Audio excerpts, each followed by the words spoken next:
Grimm's Household Tales, translated by Margaret Hunt, read by Paul Martin. This audiobook and its underlying text is in the public domain. Number 18, The Straw, the Coal and the Bean. In a village dwelt a poor old woman who'd gathered together a dish of beans and wanted to cook them. So she made a fire on her hearth, and so that it might burn quicker, she lighted it with a handful of straw. When she was emptying the beans into the pan, one dropped without her observing it, and lay on the ground beside a straw, and soon afterwards a burning coal from the fire leapt down to the other. Then the straw began, and said, "Dear friends, from where do you come here?" The coal replied, "I fortunately sprang out of the fire, and if I had not escaped by main force, my death would have been certain. I should have been burnt to ashes." The bean said, "I too have escaped with a whole skin, but if the old woman had got me into the pan, I should have been made into broth without any mercy like my comrades." "And would a better fate have fallen my lot?" said the straw. "The old woman has destroyed all my brethren in fire and smoke. She seized 60 of them at once and took their lives.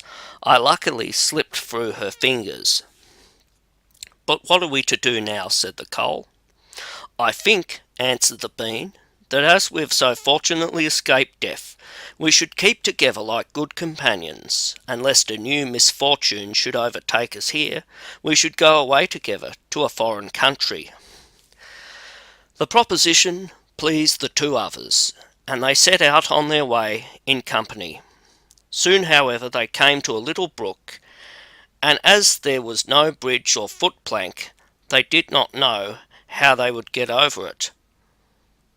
The straw hit on a good idea, and said, "I will lay myself straight across, and then you can walk over me as a bridge." The straw therefore stretched itself from one bank to the other, and the coal, who was of an impetuous disposition, tripped quite boldly on the newly built bridge. But when she had reached the middle, and heard the water rushing beneath her, she was, after all, afraid, and stood still, and ventured no further.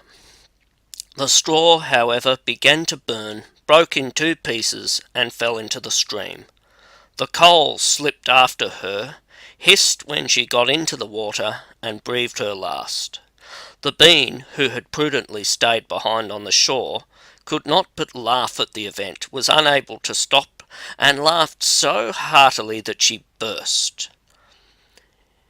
It would have been all over for her likewise, if by good fortune a tailor, who was travelling in search of work, had not sat down to rest by the brook, and as he had a compassionate heart, he pulled out his needle and thread, and sewed her together. The bean thanked him most prettily, but as the tailor used black thread, all beans since then have a black seam. Grimm's Household Tales, translated by Margaret Hunt, read by